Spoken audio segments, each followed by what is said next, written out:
Hello, everybody, and welcome to Cinema Savvy. It's myself, George, joined once more by Tate for not a very special review per se, but there's a new Marvel film out today, and we've both seen it on the opening day. And you are back in England, I'm going to say. If anyone didn't jump Yes. on Strange Things yesterday, it's lovely to have you back. And firstly, how are we doing this hot summer's evening? Yes, we're doing good. Very hot summer's evening. I do have the fan on in the background. But yes, for those who missed me on the other video, yes, good to be back. Good to be talking pop culture and Marvel, I guess, is the next thing past Stranger Things to talk about. Quite well timed that I would come back and there'd be a Marvel film out within the week of me returning. But I like to say I didn't plan it that way, but I'm happy that it has kind of shown out that way. So yeah. Yeah, and this is going to sound insane because it feels like a lot more. The second of 3 Marvel films coming out this year. Yeah. Why does it sound like there's more? Because there's TV shows every week. I was going to say the TV shows have kind of taken over a lot of the slate from Marvel. I think I saw someone compiling like the hours of Marvel content that had come out over the last few years, and then suddenly this year it's bumped up to something stupid like 30 to 40 hours worth of Marvel content over last year, where it was only like 10. So. Yeah, and you know, it's we're gonna have a chat about that, aren't we? We respect. We're gonna have a chat about the Marvel stuff because it's we haven't done a Miss Marvel review. There'll be one after it's finished. There'll be a spoiler discussion up before that. And at this point, we always joke it's like homework more so than choosing to watch it. But that one might be a little bit different, maybe a bit more exciting. Yeah. I know you're watching weekly. I'm not. I'm saving it all for football between now and Wednesday because the finale's next week. And I guess if we're just going to quickly go to everybody at home, comment below if you've seen Thor. Now, we're going to be polite. We are going to do spoilers. This is going to be a one and done review. You know, when we've been lucky in the past, we'll do a spoiler-free one if we get to see it early, then a spoiler discussion to get everybody on. For this one, we're just going to bunch it all together because there's a lot of things coming out at the moment. We've got the boys to cover at some point. We just mentioned Miss Marvel. We got the Grey Man coming, which we'll have more details on next week, and all that sort of stuff. So please do comment your thoughts if you've seen this film. If you're not watching it live, I know this isn't out in America yet. It's out tomorrow for you guys in the States. You're insane if you want the spoilers, but we are going to talk them. So if you are desperate, do stick around. And when you do watch it, come back, comment your thoughts, and let us know. We'll reply to those. And say, where can the people find us? What's the best way to find out about Avateers? The people can find us everywhere, as it is nowadays. On Twitter and Instagram at cinema_savvy. On Facebook and letterboxd.com. Just type in Cinema Savvy. And also find us on Redbubble, where you can pick up T-shirts, cups, mugs, posters. There's so many different things you can pick up on that website with Cinema Savvy's name on it. So go and support us on there and pick up whatever merch you can. Everybody else said, please do that. Check them out. You know, we are more active on places like that now, and we do love people sort of tweets interacting. So it is one of those. And I said this is a very new release today, so we are right up there. And I guess the best place to start is going to be actually our sort of not history per se with Thor. We did the Marvel retrospective in Lockdown 1 last year on the channel, and obviously this is the first Thor film in 5 years. So it's a really random one. But how do you feel with the Thor films more so than Thor himself? Because we've seen him in a lot of other things. Yeah, 4 films. I'll go very, very quickly through them. 1, liked it from the off, still decent film. 2, it's boring, no one really likes it. 3, didn't like it first, but now I really like it. Do I need to go into this one just yet, or do you want to just leave it there for now? We'll leave it there. I mean, I'm in a similar train to you. I love the first Thor film. Second one, I hate it. It's still my least favorite Marvel film. Even post Endgame, when give it a second chance, Brigade came in, and Ragnarok, same as you. I despised Ragnarok the first time I saw it. I sort of venomously hated it. It was even because it was different. Nothing landed for me, and over the years, that's become one of my favorite Marvel films. It's got so much rewatchability.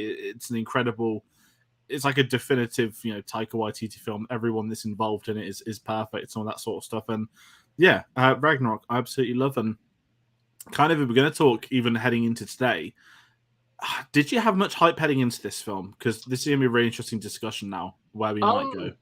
My hype for this film, dare I say, kind of was purely with Christian Bale as the villain, and I was really intrigued by kind of how he would portray Gore. He's quite a complex character from what I've seen in the comics and stuff like that. So my hype was as far as that was concerned, and just seeing how brutal and wacky this film could be. But I'll be honest, and we've actually put this down as a discussion point here to go along with. I'm starting to get Marvel fatigued, and this happened, I think, last year, or was it even this? It was this year. Oh my god, when Book of Boba Fett came out, I was getting end of December, early end Jan. of December. Yeah, I was getting Star Wars fatigue from that, and I'm starting to get Marvel fatigue from this. It's not a bad thing just yet, but it's starting to hit me, and I think it is because of there being so much more content now coming out. And it did feel like kind of, I know it's a new Thor film. I know that like the last one I quite enjoyed, and it's Taika Waititi. Absolutely love him as a director, but at the same time, there was part of me thinking, I hope it isn't just a samey. I hope they allow him to go a bit zany and allow him to kind of really push the boundaries of what Taika does as a director. And I mean, I'll be honest, as soon as we started watching this film, I started to feel that fatigue straight away.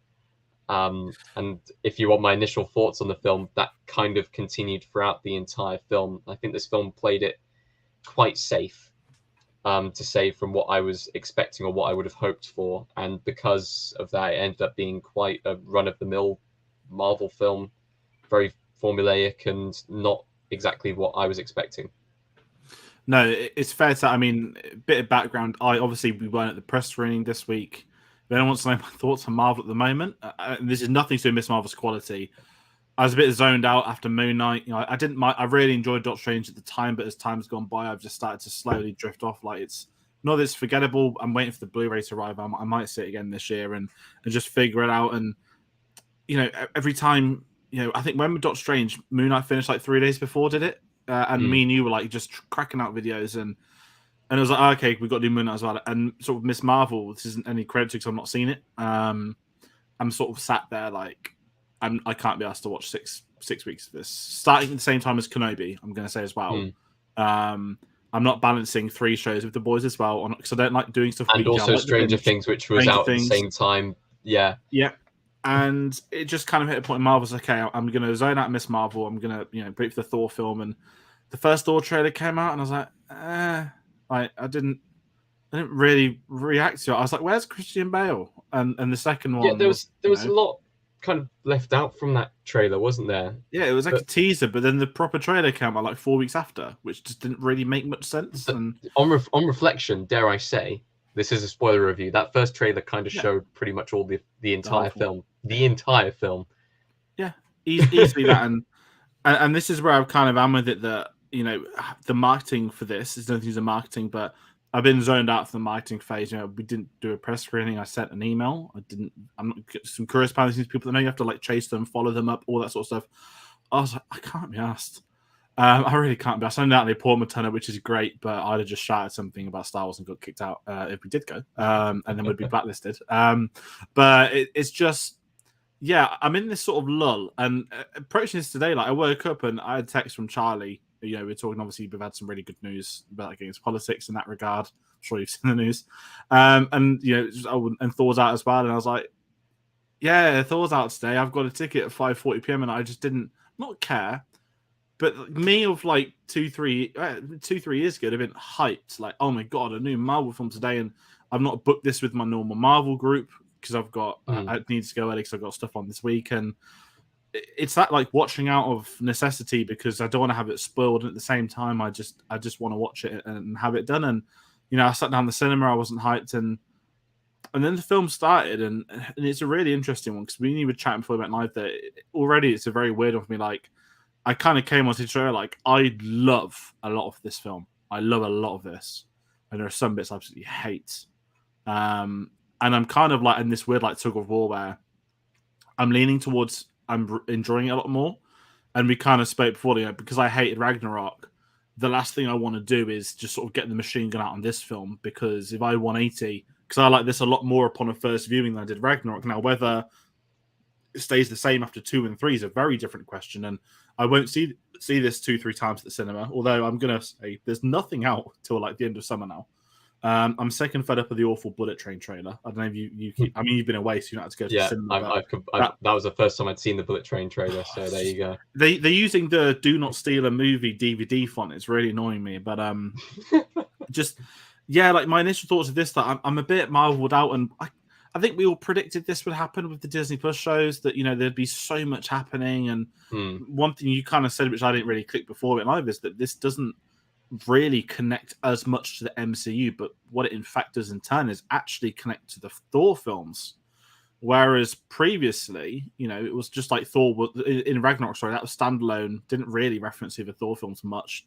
Didn't reference Marvel much. But I'm kind of coming at that as like a really good thing. Like, I'm glad this wasn't setting up X, Y, and Z, setting up a spin-off series for A, B, and C, and a franchise for, I don't know, E, F, G, however the alphabet's going to go with this stuff. And it's a really interesting one because I really enjoyed it today. I had a lot of fun watching it, which is a big thing for me.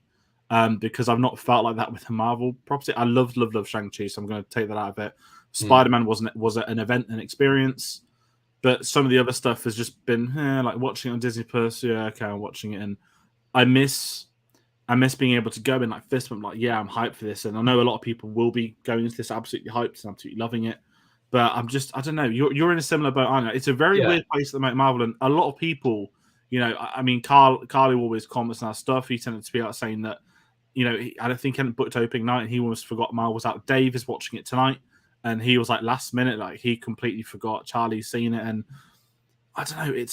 I think they're in dangerous territory. I mean, they're not going to miss out financially, but they are in a very precarious position with these TV shows because they've got a lot more in development, and I think the fatigue is going to slowly creep in a lot more. I think what hasn't helped is the TV shows at the start. They worked really well. WandaVision was absolutely phenomenal. And then you had Falcon and Winter Soldier wasn't as good, but Loki was absolutely mesmerizing and amazing.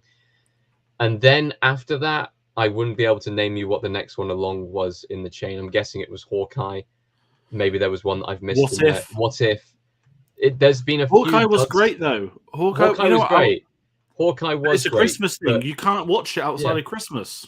Yeah, but here's the thing. There's so many that's been through now that I'm starting to not only lose track of what order they came in, but also the quality of them has been so up and down. This isn't a Miss Marvel review, but I have been watching along on a weekly basis, and my interest has been really high and just slowly waning as it goes through. I feel like that's just what's happening with the MCU right now, and it's really unusual because when I went to go book this film, I think I got a message from you the night before saying, "Oh, we do have the Thor review coming out," and I was actually traveling at the time, and I was like, "Oh yeah, I haven't actually booked a ticket." I knew the tickets had been available for a while, and it's like, "Oh yeah, I'll just book a ticket when I get back, or I'll just book a ticket now, I guess, because I've got a bit of free time." I had a look. Cinema was empty when I went to go book it. It was like, "Oh great, okay." A lot of people went to go see it today. To be fair, it was a packed out screening, but at the same time, like, it's just, I don't know if it's not waning interest, because this did interest me. It was something that I wanted to watch. It's not like I was dragging myself along to watch it or dragging myself through kind of a series to get through it and stuff like that. This was definitely on my radar, and one of the things I really wanted to do. As a director I like, it's a film series which is really good within the MCU. I like the MCU. I've been a fan from the start. So it's just really interesting to see that this film, for me at least, fell quite flat in a lot of areas. And yes, like you said, there is a lot of very, very good moments, but it's moments, like the whole general tone of the film, and I guess we'll go into that a little bit later when we talk about tone, but it wasn't quite there for me. It wasn't kind of the continuation of the tone that was set in the previous Taika Waititi Ragnarok film. It kind of felt a bit more dumbed down, and it's just really interesting. I want to know your thoughts on that, just from that. No, it's interesting because if you jump to Endgame, it leaves with him and the Guardians and the Asgardians of the Galaxy, and when this film was announced, I think a lot of people were like, "Oh, Taika's going to get to use the Guardians," and they used like one scene. One scene, and only one of them. Did even get any dialogue? We got a couple of I Am Groots. We got a couple of I Am Groots. We got one line from Rocket. I don't think there was a single line from Pom Klementieff. I don't think there was one line from Nebula, and then there was a bit more dialogue from Chris Pratt. Other than that, it was like they didn't use them at all. They're in the film for about 5 minutes, and even then they weren't really focused on. Yeah, and how I kind of feel that, like, I do appreciate it's a Thor film primarily, And is this something somebody else has set up in a previous film, i.e. Endgame? And actually, I'm obviously this is just speculation, this is hypothesizing, but maybe Taika's like, well, I don't want to use the Guardians of the Galaxy. Maybe James Gunn's like, I don't want the Guardians of the Galaxy to be with Thor. And that can happen sometimes with these films. And one thing I'm actually going to say, because I think a lot of the criticism I'm going to have on the visuals later is not, it's kind of excuseless, but not. But obviously, this film shot, they've created a volume in Australia. This obviously shot in Australia in the pandemic, not after, or after lockdowns. This was like shot during the pandemic when the industry started moving again, and it was all in Australia. Natalie Portman had to move there. There was loads of stories about this, and obviously they built the volume there. And I'm going to say massively, I think the film's visuals are horrifically massacred. I know it's a $200 million film, and some people are going to comment and say, listen, it's a $200 million film. It should look pristine. I understand that. At the same time, the logistics of shooting in lockdown, people don't understand how hard that is. Even some parts of the Batman that use the volume didn't look great. I'm not blaming that on the volume, but it's something I say that only Lucasfilm have mastered so far, and that's for 2 of their 3 TV projects at the moment. But there were just some things where it just felt so impractical, and kind of where I'm torn with the film. Even talking its story, it's Thor rediscovering himself again. Yeah, like Thor 1, like Thor 2, like Thor 3, and I think this one, where it ends is much more personal, and I think neater jumping to that part. But I'm in this weird spate where this is the first Marvel character to get its 4th film, so I'm kind of like just saying my thoughts out loud now. It's the first Marvel character to get its 4th solo film. Yeah, And I understand why, because Thor 3, obviously Ragnarok was more like not a reboot per se, but like you didn't need to connect it to Thor 2. Whereas this one kind of works as a trilogy closer whilst being a sequel to Ragnarok.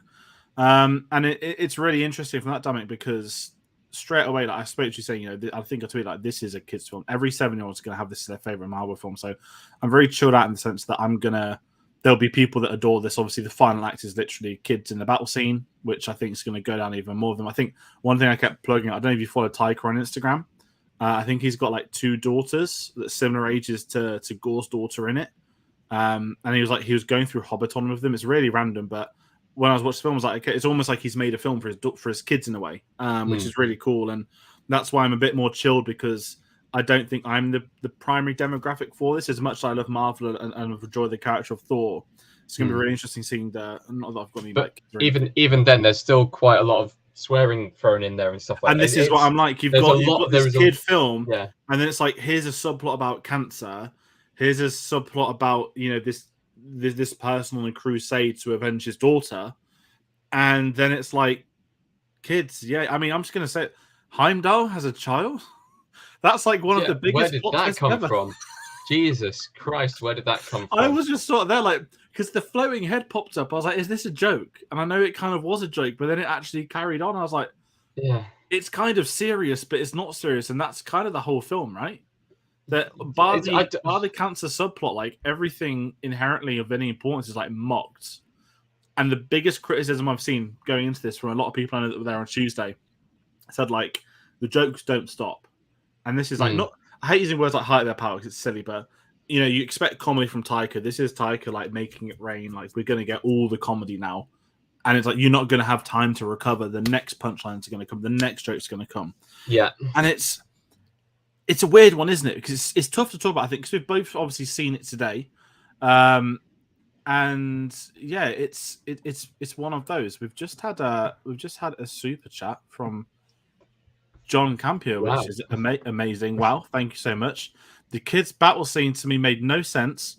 Thor can just bestow his power to anyone, but I'd be lying if I didn't admit I got a big kick out of it. That kind of sums it up, right, Tate? Yeah, exactly. Because it was a really fun. Also, thank you. We've never had a super chat thing before, so yeah, thank you is an understatement. That's incredible. We appreciate that. Sorry, I'm trying to take that. Yeah, this is it. No, like, I completely agree. It makes no sense. It makes absolutely no sense at all. But it was great. Like when he did the speech and he gave them the powers, I was like, yeah, this is like pretty radical. And that's where I was going back to the idea of the kids film, right? If I was 7 years old, seeing a battle where all these kids are fighting with Thor against demons, I'd be like going through the roof. And I know I spoke. I don't know how you feel with that.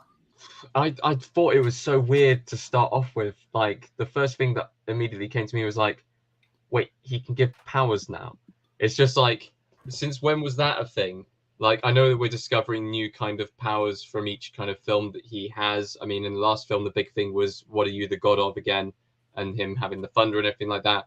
But it just felt a bit, it felt off at first. But then as soon as you get into the battle scene, it kind of makes sense because they're there. They may as well be used. Otherwise, they would just be kind of easy targets. He's not going to defend off everyone by himself. And we know that most of them are Asgardian anyway. And the whole point of Asgard from the previous films was that Asgard is it's you know, it's a people, it's a place, it's you could anyone can be Asgardian kind of vibes and stuff like that. So I thought it was really interesting how they did that, and with the music kicking and everything like that, it does work quite well. But there is a lot of tonal whiplash in this film, an awful lot of tonal whiplash in this film. Like something as simple as kind of like we said, the cancer kind of plot line and stuff like that that's thrown in, and then you have the laughing goats, and then you have Thor naked, and then it's also kind of targeted at kids. It's very all over the place, and I do wonder if this was Taika being given full kind of reign, or whether there was kind of 100%. things that he had to kind of play into it in the background as well. I'm just really intrigued by it. I'm in the boat with you that I think after the success of Ragnarok, rightfully so, you know, Taika's what's he done after Ragnarok? He's made Jojo Rabbit and he's won an Oscar for best adapted screenplay. Sorry, adapted screenplay, yeah. And coming back to Marvel, I mean, we'll get into some of the characters in a bit, but to me, the big draw, you mentioned Bale earlier, that was the big one for me, Bale and Portman. Why is Natalie Portman coming back to Marvel? She's been very vocal, not as vocal as some, like Hugo Weaving, but that is not something we ever thought would happen when she turned up at Comic-Con all those years ago, holding the hammer. Okay, we're getting the Lady Thor storyline, which is really cool. And I'll just say it before we get to characters, probably to me the strongest point in the entire film is Natalie Portman. And I'm very much in that mindset that, you know, I've always said this, not because I love Star Wars and grew up with it, but she's, to me, the best actress of her generation. And she's only 41, which is insane because she's been around for so many decades. Go back to Leon in the mid-90s, and it's just seeing her come back was really nice. And without getting into Star Wars territory, like, you know, the last month we've had Hayden come back, we've had Ewan come back, and okay, we didn't get Natalie Portman in Stars, but we've had her come back to a degree in another franchise that's been 10. When was Thor 2? 2013? 14? Like, it was 14. 14 or 2012, one of those two. Yeah, and it's, I just didn't think we'd get her back, and, you know, you get this really intense storyline, and it's kind of not affected Ragnarok. Like, you missed her in Ragnarok, and I don't think Jane Foster was ever massively developed well on screen. But in this, like, you've got all these ridiculous jokes from Taika and all this over-the-top madness, and then we have, you know, a very deep storyline, but it works, and it's written so well, and it goes to shows that yes, he can do comedy, he can do over the top. He's come out saying this film's, you know, like he's almost joke saying like a 7-year-old could have wrote it or something. But then you've got these really deep moments, and that's what draws me back in, that he can do the drama, and he's got a history of that with his own work, let alone comedy. And it's where I'm in this tug of war, and going back to what we said, is this his creative freedom? I think Kevin Feige's like, listen, mate, this is yours. We've seen the report that after the success of Doctor Strange with Raimi, he didn't have to oversee it. He's trying to get another big name director for Fantastic Four because he doesn't want to have to oversee projects. I very much see this as one of those that he trusted Taika to do what Taika wanted to do, and we've had that. And I guess the question then goes, was it too much? Was it not? And I think every single person that sees this film is going to have a completely different reaction in that regard, because, you know, as I said, everyone at different ages will like. So if you don't like Ragnarok, you're definitely not going to like this film. And if you like Ragnarok, you might love this. But then you also might dip off and it not work, and you might be a massive Marvel fan, and this might not work for you too. And it's really interesting. I mean, do we want to talk about Thor? We're not even really spoke about Hemsworth yet. Do you want to talk about Thor? I was going to say we'll come back round to Natalie Portman in a bit, but I do want to talk about Thor. I do want to talk about Chris Hemsworth, because his character and his role has changed so heavily over the years, like within these films. So kind of from the thespian-styled kind of first film to the second film, where he's starting to kind of lose that thespian kind of nature to him, to the third film where basically he's just now like a big kid, and this film where it even swings even further towards that kind of big kid thing. And the one thing that I was a little bit disappointed about with this film was I hoped that he had grown and changed since Endgame. At the end of Endgame, he's big Thor. He's still got Dad kind bod. of dad bod Thor, as they call it in the film. But he's definitely a changed man. He's the man who almost let the universe slip through his fingers, and he blamed himself for that quite heavily. And he goes on this big journey saying that he is still worthy and stuff like that. I thought that he would become a bit more mature going into this film. I know he's with the Guardians of the Galaxy, and he's still going to be kind of the big kind of Thor character that kind of goes around and kind of does his own thing. But I was expecting just a smidge of maturity thrown into his character, just something to kind of ground him. And we only see a tiny bit of that when things kind of get serious, when they're talking about the cancer scene. That's kind of the only time where we see that kind of more serious side to him. The entire rest of the time, he's still cracking jokes. He's still doing everything, almost as if like there was no lesson to gain from Endgame, which I do find a little bit disappointing. Of course, Chris Hemsworth still rocks the character. He's still like, he is the character. You can't see anyone else taking over that role. He's absolutely fantastic in the way he acts. I just feel like maybe there could have been a bit more, just something extra thrown into that character, a second dimension thrown into that character. You get a bit at the start with the meditation and kind of that whole getting over it, but he gets over that very, very quickly. So it's a bit. Yeah, it's a really weird one, the opening scene, because it's everything in the trailer that, you know, the journey of growth, and then he's fine and he's the same and he's funny. And Chris Hemsworth's a fascinating one in the battle of the Chris's in Hollywood. You know, there's so many, and I want to say Hemsworth is, I think he's an actual sort of, not comedic genius, because that's what you use for the, you know, that actual outright comedians, not actors that can do comedy. And I think when I mean, I've still not seen it, but this is what everyone I know that saw it said. When Ghostbusters came out in 2016, that one, he was the best thing in it, and he was out because he hadn't done comedy, or people hadn't seen him do comedy. It almost like 180'd it. And I think when Taika came on to Ragnarok, that's where, you know, they let him out the box of being that, you know, the comedian per se.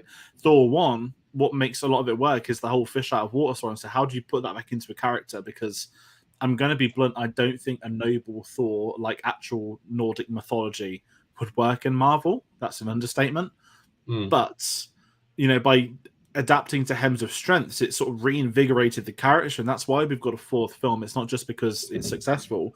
One of the reasons it's become successful is because they've like reinvented Thor again. And I want to say, as you said, with Hemsworth, you know, when you've got the cancer stuff, like he can do the drama, but he can do the comedy so well. And I just think what he has, I feel like Taika's getting the best out of him. I feel there must be a connection there. I don't know if you saw their interviews behind the scenes, but they spoke about how they first met, and Hemsworth saw one of his films. I've forgotten which one it is. It might be the one Sam Neill was, and I've not seen it.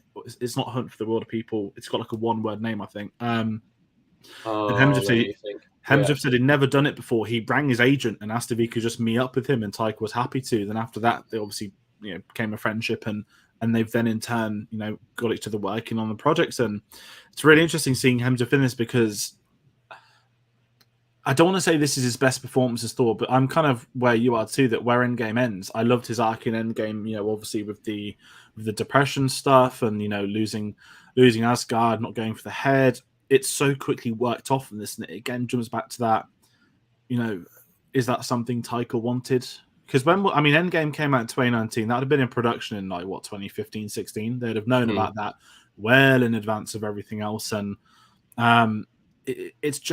it's very interesting seeing, you know, the effects of that. And with Hemsworth, I don't think, not that he'd have an awful lot to do, I think this film wouldn't work if he didn't have Jane. I don't think there's anything left for his character to do, bar, no, that sounds terrible, I'm not going to say it, but I think there's anything for his character arc that doesn't involve Jane.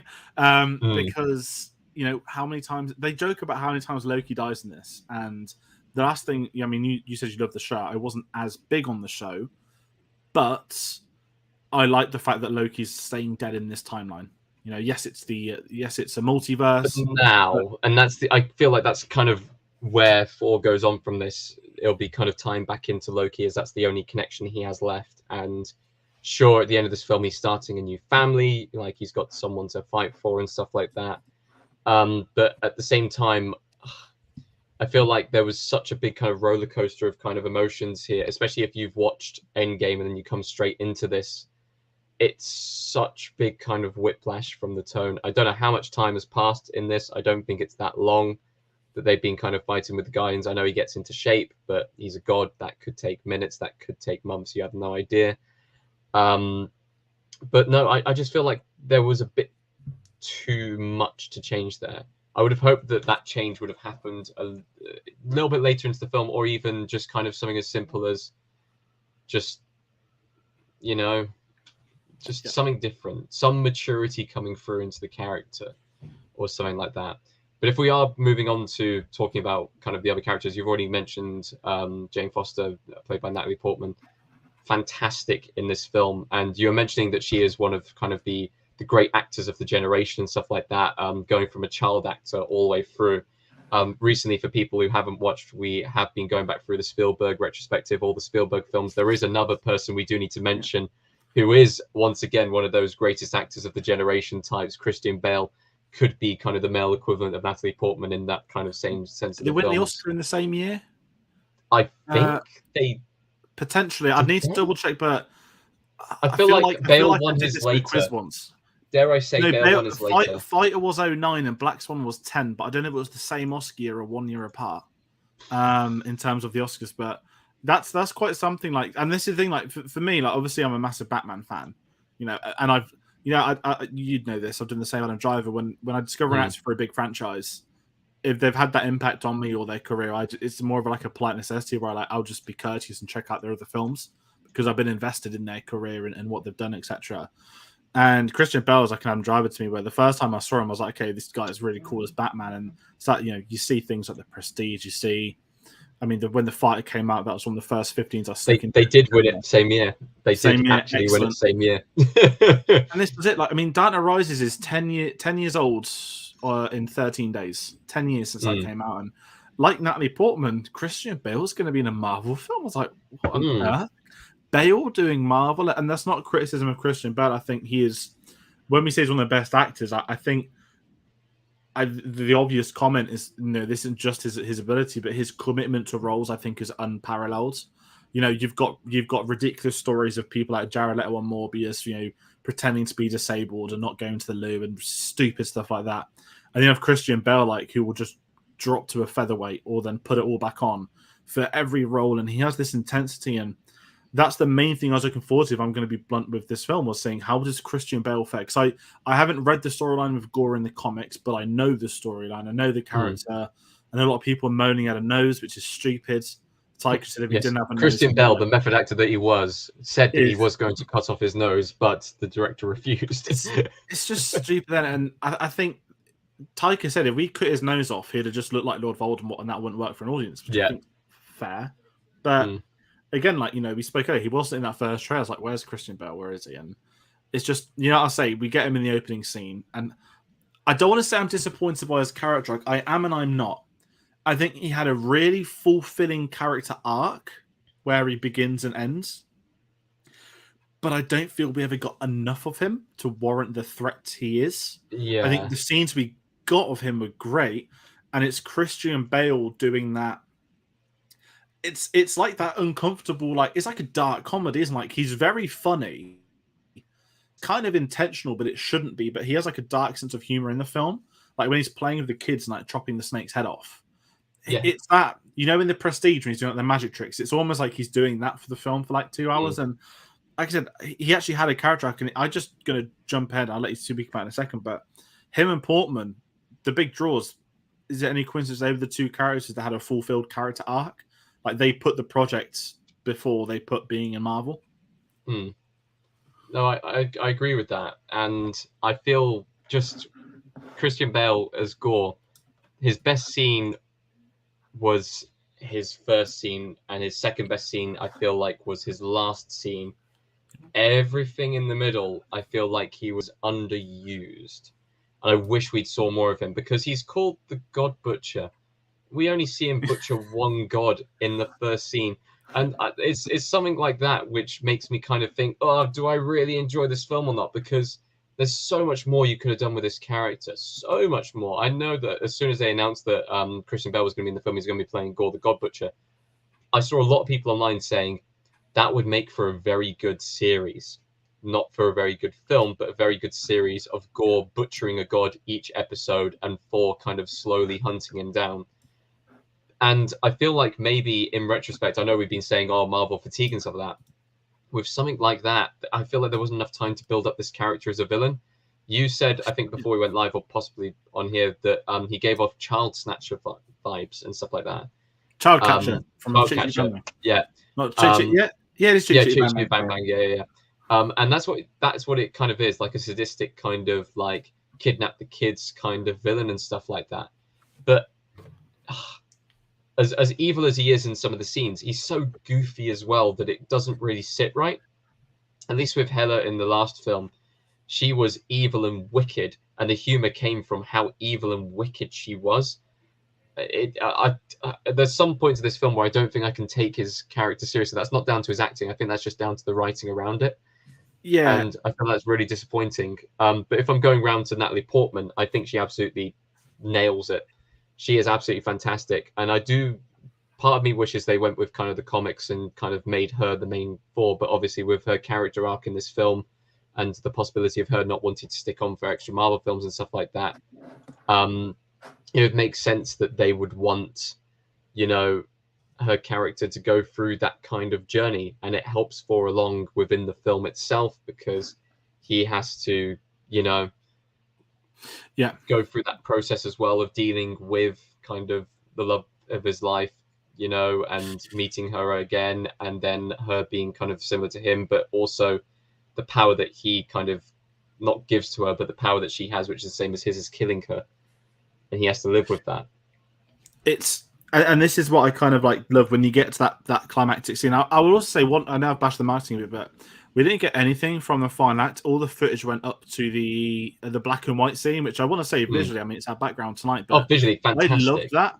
Yeah. And you know what? A lot of people shit on Marvel for, like Marvel would do something, and like every other franchise or like series or film Twitter will be like, this has been done a million times. Like, a rubbish example, but Kevin Feige's like, oh, I didn't realize how great shooting on location was during Eternals. So that's just stupid. But people are going to like discover, like, this is a really terrible comparison because it's coming out next week. But when you use black and white, you can put a bit of color in for certain scenes. Obviously, there's a very famous film. I'm not going to bring it up for this because it's a bit unfair to sort of bring up the film. Obviously, it is the red coat, and it's to get like, it's a very not basic storytelling, but it's something you've not really seen in Marvel. But it worked for the design, for the function of the film, for the characters.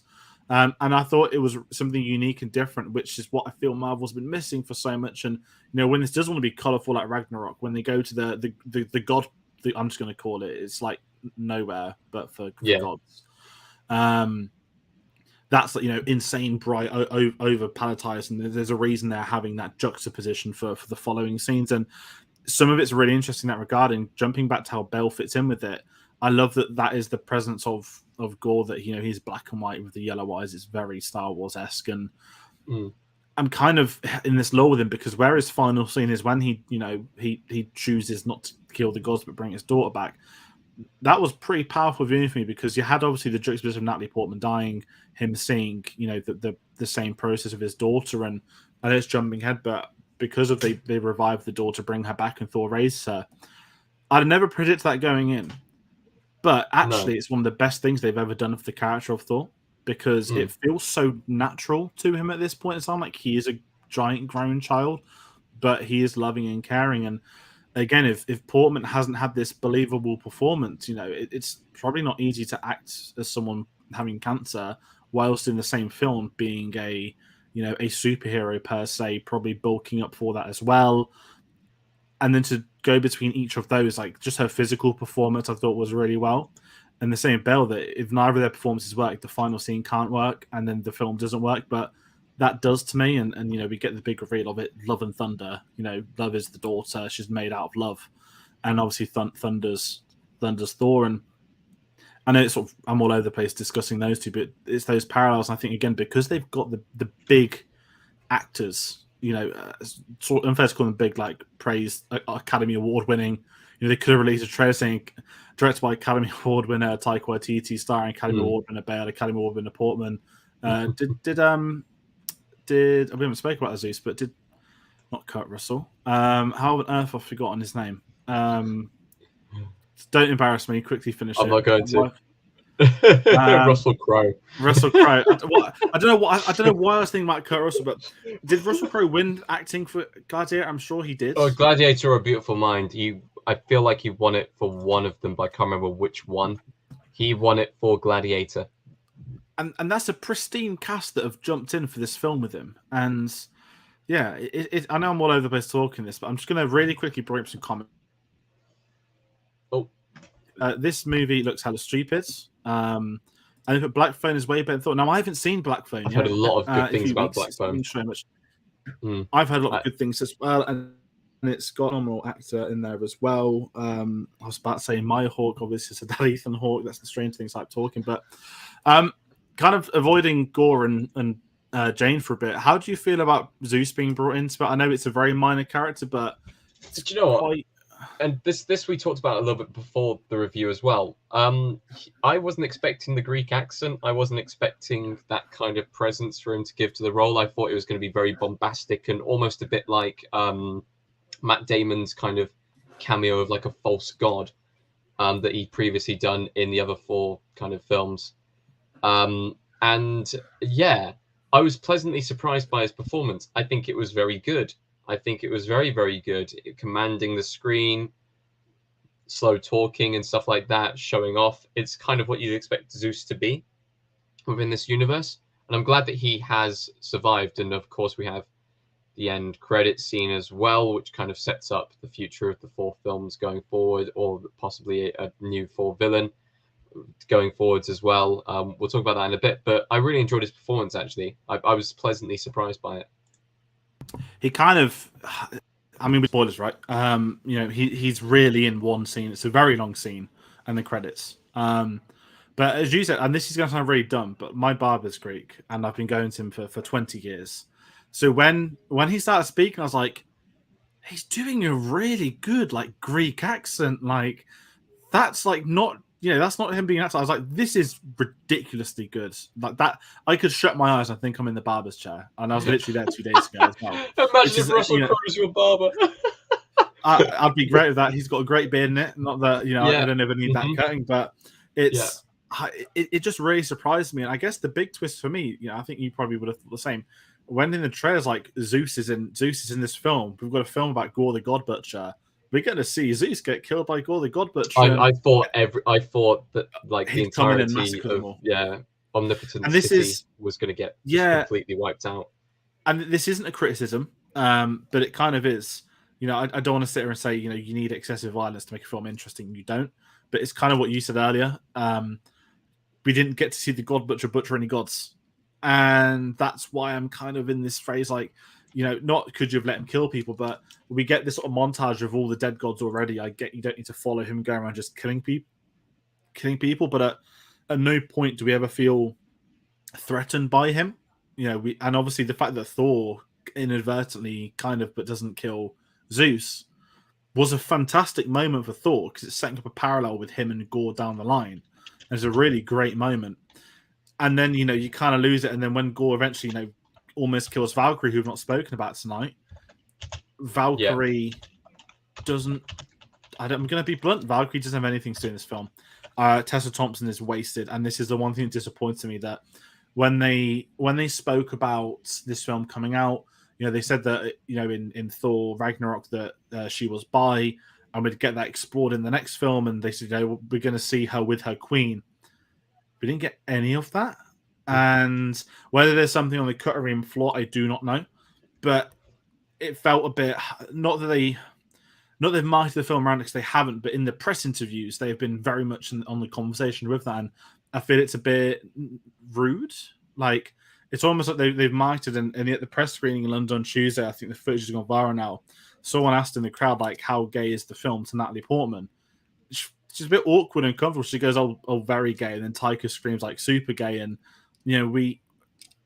it's not. It's colourful, but it's not. It doesn't because it's colourful doesn't mean it's a gay film. And obviously we don't have the representation ourselves to go through it, but definitely that is something they've really wasted. Derpy Game in the comments, I hate Ragnarok.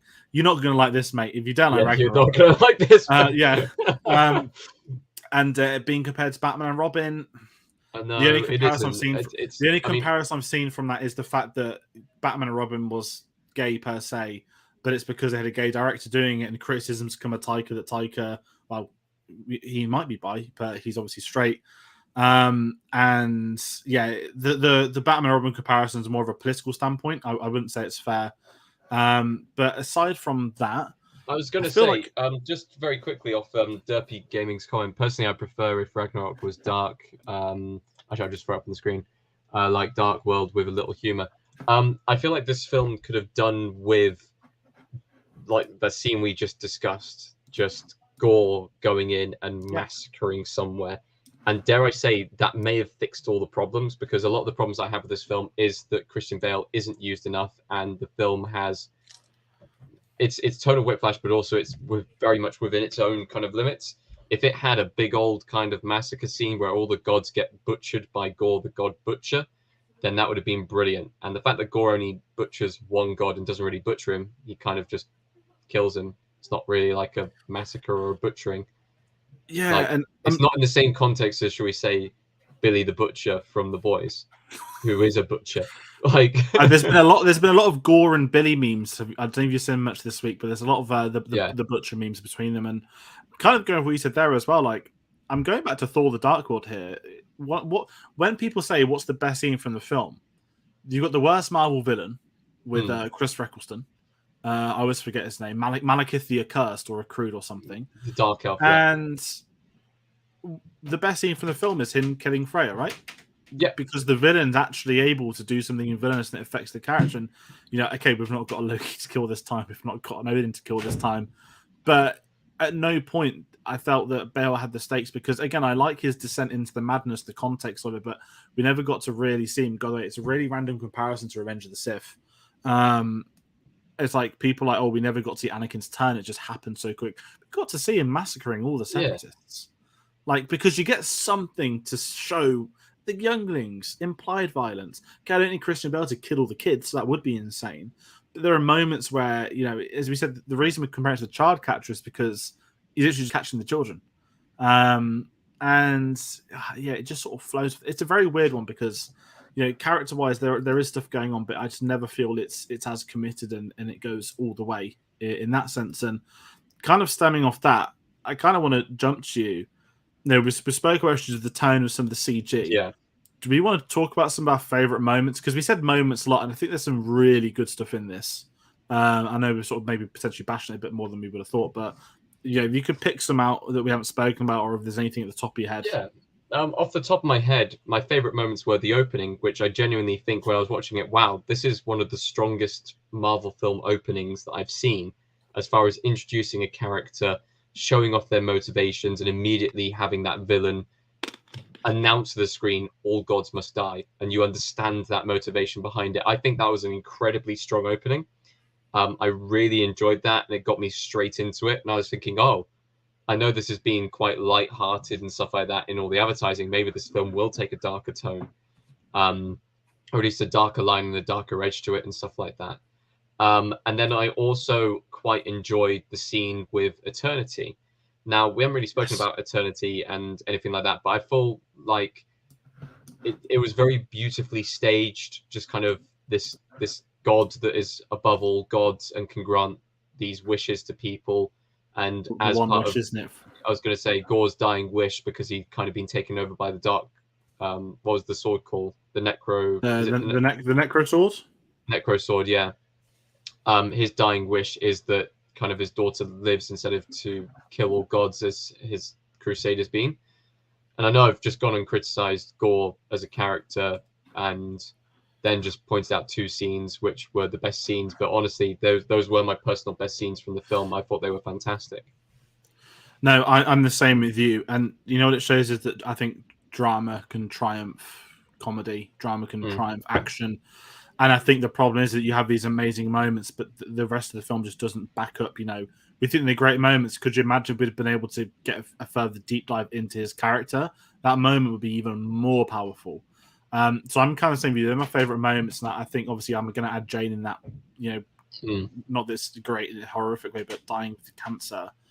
I thought Natalie Portman would come back. I didn't think she'd come back to die in it. And I know the comics, the female Thor do the cancer storyline. It was really cool they brought that into it. And I just didn't think it would be as big as it was. I thought Marvel would simply gloss over it. And it's quite thrilling that it's sort of one of the messages of the film is not just about living in the now, but it's her self-sacrifice that saves the children, that saves the people. And I think when you get to Korg's final monologue, she get that amazing speech, and I thought it was just very powerful for it. And again, for a character that hadn't been here for almost 10 years to come back and steal the film, it just goes to show the testament of the character. And fair play to Taika for getting Natalie in. I know that when she spoke about it, it was through a meeting with Taika Waititi, not with Kevin Feige and Marvel. And not to sort of jump on the Marvel sort of attack bandwagon, but I do feel like the Marvel films are heading in that direction now, where a lot of the actors now joining or rejoining are doing so for the directors they're hiring, and they're doing one and dones. They're not doing long-term contracts unless they're obviously going to be key players, and they're in a very interesting predicament now to how they do it moving forward. And to get Bale and Portman in this is just, I think, massive. And I think Hemsworth's just so great. And I'd love to see got a bit more of Hemsworth and Bale too, because I think Christian Bale isn't just one of the best actors around. He's a very fascinating individual. He doesn't have much of a media persona, which is fantastic. He's off all socials. He's not big on press junkets and that sort of stuff. But he's a very intelligent person, and his commitment, as we said, to roles is extravagant. And I'd love to potentially some behind the scenes, or if there's anything on the cutting room floor, because it just feel like when he's going for it, it's great, but we're just never seen that descent into how his appearance changes. We don't get enough of it. As you said, the opening scene of him like begging at the feet of the god, we all know how that scene was going to go, and I don't think many actors could snap that well and just jump to that moment of their entire life and their bereavement and everything they've been through just made a laughing stock in front of them. That's a harder scene to act, and I think most will end up giving it credit for. And it's great that Marvel was able to tackle some of these themes of mortality. It's something they're criticized often for, and as I said, going back to Jane, it's something that balances well. And Gore had a redemption per se, but it wasn't we're all alive, we're all a happy family now. It was none of that, and I've got to give him credit for doing so. Yeah, no, I completely kind of agree with you on that one. It's just one of those kind of things where you put an actor in that situation being told kind of to give that immediate snap reaction of like, this is your entire life laid out in front of you. And Bale is one of those actors, same with Natalie Portman as well, one of those actors who, given a small role in kind of a big film, you can elevate it to something even bigger. And that's kind of what the actors bring to it. And I guess you've got to praise Taika Waititi for bringing them back into the fold, or even bringing them into the fold because of that.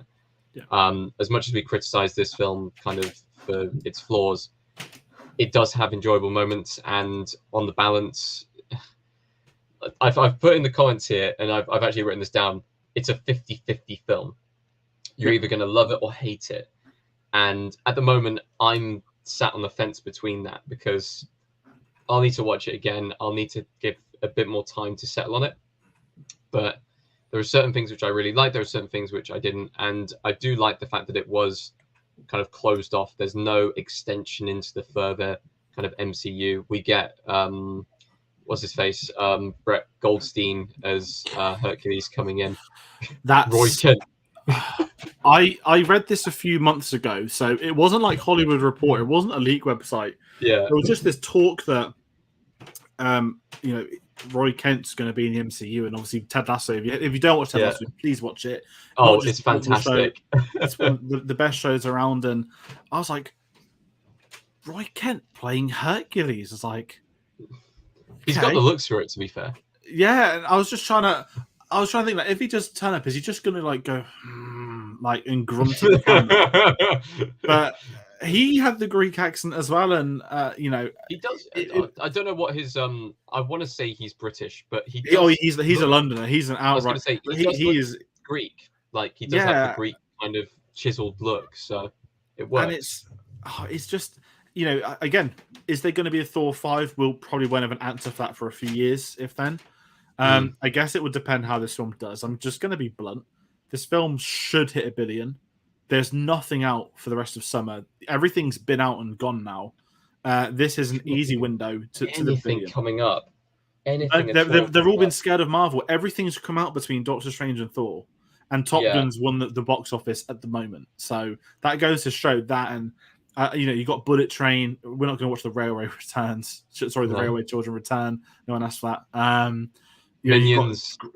Yes, Minions is doing very well, but now the teenagers can't go in their suits. It's going to be interesting. I think this is going to have a humongous opening weekend. And where I'm kind of sat with it is the 50-50 thing. I think you honestly just... I don't want to comment for anyone. I think, as I said, there'll be people that love Ragnarok that hate this. There'll be people that love Ragnarok that hate this. If you don't like Ragnarok, it's pointless to even attempt it. So it's really interesting. What I would say is go to see it at the cinema. I know it will be on Disney Plus after the new 6 weeks rule, but the visuals are worth seeing in the cinema. The visuals are very immersive in this film in a couple of scenes. I know with people, this is a spoiler review, so people should have probably watched it already. But the immersive visuals in the scene where it goes completely black and white and you have a little bit of color splash in there and stuff like that, and the end scene with Eternity as well is absolutely stunning. Absolutely stunning. So go watch it if you haven't, just for those two things, even though we've spoiled the entire film for you at this point. No, I'm just going to say, so rounding up them as well, I love the final scene as a Korg's final story. That I just love the fact that Thor adopted the daughter. And I haven't said this yet, shout out to Daryl, who makes the jump into this. If you're not familiar, when they were filming Ragnarok, they had a werewolf store during Civil War. And they were like there was a short web series that Taika and Hemsworth did. And he became a room with this bloke called Daryl, and he worked with him and everything. Then Jeff Goldblum meets Daryl, and they did more after Ragnarok. And Daryl was in this a lot. He was in New Asgard. He had a lot of scenes. I've just got to say, fair play for them to getting him in this film, because no one reacted except for me. That shows probably how more deep it is. But when Daryl popped up, I was honestly absolutely buzzing. Really random, but I just wanted to bring him up because he's not been spoken about yet. But I'm going to jump into my final thoughts. Does very quickly. Does Thor's daughter now have a name? Love, or is it Love? Is it Love?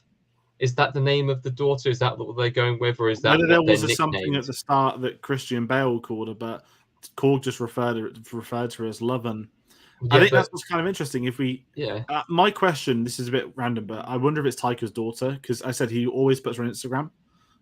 It's probably not, but I was really curious about that, and I'm going to check the actual proper credits later on. But I think she probably has a proper name somewhere. But I love the concept that, you know, rather than kill the gods, he did choose to bring back his daughter, and it was his acceptance that he couldn't raise her, but Thor could. I think that's a very powerful moment. And if I'm heading into my final thoughts now, I'm just going to say I enjoy a lot of this film. I might have harped on it a bit tonight. I've spoken myself for real. Like I think I had a fun time with this, which is the main thing. I want to be entertained. I can say it didn't feel like the last few Marvel projects I've seen, because the one thing Marvel's problem is them doing dramas and not them. What Taika says, this is a comedy, and it's a comedy. It's not pretending to be a comedy. You know, when they're like Doctor Strange is a horror film. We got one horror scene. It's not a horror film per se. Moon Knight's this deep drama. Most of it was. And I'm in this phase, and I want to go back to the roots. Just entertain me for a few hours, please. And I had that today. And so there were issues with it, and I will see it again. Will I be in a rush to see it at the cinema? Probably not. I've seen Top Gun far too many times now. I still have yet to see Top Gun. I've seen it 5. I'll lend you one of my viewings to say you have. I think I might say, if all my friends like, hey, do you want to meet? Do you want to go to cinema? I'll go. But I don't think it'll be a conscious, I'm going to, I'm really thinking about watching Thor today. It'll be a social dynamic. I end up watching it. But as I said, you've got to kind of sit. I think everybody's going to have a different opinion on this, if I'm being honest. Yeah. Here's the thing. If you're a Marvel fan, you're probably going to go and see it, unless you are completely knackered out with Marvel and now picking and choosing your projects. The problem is, if you do that, then suddenly you'll get behind, and it'll get to the stage where, like, further down the line, when they have the next Avengers film, or when they have the next kind of big kind of multi-event film or whatever it is going to be, you're going to be so stuck behind if you don't miss this small detail from one of these films. So you're kind of invested now, so you've got to stick with it. That's the stage where I'm at least at the moment. For me, I said it's a 50-50 film. I'm leaning more towards disliking it, but I know that maybe if I watch it again, there'll be more points which I like from it. I don't know how I feel about this film. I didn't like Thor Ragnarok when it came out, and it's grown on me. I'm hoping this one does the same, but I'm not kind of holding myself out for that, because at least with Thor Ragnarok, I didn't like it, but I could understand why people liked it. With this film, that those kind of points of understanding why people liked it, that they're less. There's less there. There's a lot less there. But it's one of those where watch it for the villain, watch it for the visuals in some of it. Some of the CGI is a bit off. The acting is absolutely amazing from everyone involved. It's a Thor adventure. That's what it is. It's not something tying into the big grand compass of the MCU just yet. It is just a solo adventure. It's a solo film. I think the last one before this, without any connections, I guess would either be Eternals or Shang-Chi. Like, I mean, I completely forgot about Eternals until... Yeah, you just remember. You made me remember it. Yeah. It was one of those things that you said Shang-Chi, I was like, there's got to be another film in there which has been... I was like, oh yeah, Eternals existed. That did actually happen. So, yeah. But it's one of those where I don't think there's going to be any convincing needed whether you'd want to see the film or not. It's getting quite mixed reviews overall. That's all you need to know, really. You'll either love it or hate it. Yeah, 100%. I'm kind of going to put it on the spot now, actually. Yeah. Taika's next... We know his next film's the football one. Yeah. So I could see any Americans watching. It's meant to come out maybe end of this year or next year now, about the World Cup qualifying. It's like I think about a manager that took on the lowest ranked FIFA team. It's about... because Australia beat Samoa like 31-0, and that's what it's about, right? It's about it's the manager that took control of the, I think, Samoa, and how they tried to qualify for the World Cup. Yeah. Or one of the it is in that continent. It's Oceania, they call it in FIFA terms. After that, he's doing Star Wars. He is going to be doing, as to quotes, a Star Wars film in a time period that has not been done before. There is no context. He's even said, he's not writing it yet. He's still, he's obviously got ideas, but he's not started doing the pages. Not just this put you off, because we've seen him do Star Wars. I feel early, he did 2 episodes. He did the episode of Mandalorian. He did the finale of season 1. Yeah. After Ragnarok as well, and I want to say, because obviously I love some Star Wars stuff. He hasn't put me off doing Star Wars with this, but I would imagine Lucasfilm I'd imagine they'll be looking over that a lot closer than perhaps Marvel do and would. But I also think he understands that Star Wars is a different entity to Marvel. Yeah. That being said, I want Christian Bale in a Star Wars film. It needs to happen. Oh yeah, 100%. I know he was almost in Solo. Did you hear the story about Natalie him Portman asking Natalie Portman back onto Star Wars, and she was like, "Yeah, I've already done that." 3 of them. It must be a joke. I don't believe for one moment he's genuinely forgotten. Like, it can't. That has to be a fake PR thing he's done, because you can't just. How would you ever on your set and not know? But no idea. Would you like to see Bale and him do a Star Wars film? That's my pipe dream. I don't care what it is. I want Bale in a Star Wars film. I feel like Bale would be a Sith Lord. He wouldn't be a good guy. Let's be real here. Oh, I don't know. He's got a great beard, though, hasn't he? Bale would be a Sith Lord. Bale would be a very good Sith Lord as well. If he played, he'd actually learn the Force to do it. By the way, 100%. He'd go full in on it. But yeah, I'd like to see him team up and kind of go into a Star Wars film. I'm really intrigued about what the Star Wars film is going to be like. Yeah, because there were rumors going around before. They said, "Oh, it's a completely different time period." That he was going to do a pod racing kind of film series and stuff like that. I'd heard rumors about that. I don't know whether they were big rumors or small rumors, or whether it's just kind of message boards and stuff. Probably like Reddit. That. Yeah. I do want a pod racing series, though. Honestly, yeah. I love pod racing. But no, it's really interesting. And does it put me off the idea of him doing Star Wars after this film? Kind of. I hope he tones down the comedy. I know that comedy is what he does best. But I feel like he does better with the kind of subtler levels of comedy. I know his outrageous comedy is fantastic. Kind of, I'm looking immediately at Jojo Rabbit. I'm looking at What We Do in the Shadows.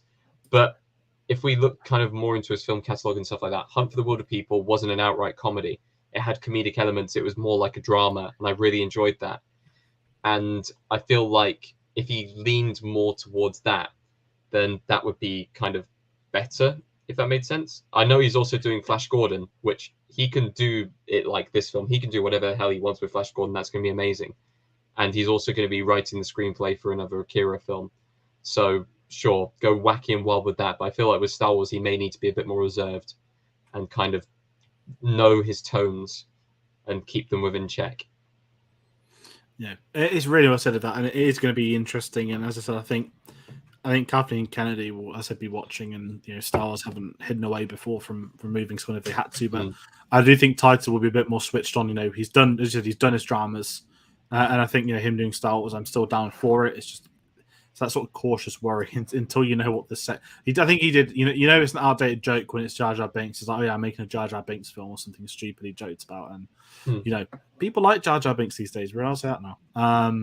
So yeah, that's going to weirdly round out our Thor review. Sorry for the Star Wars discussion, but we weren't not going to talk Star Wars. So any chance we can.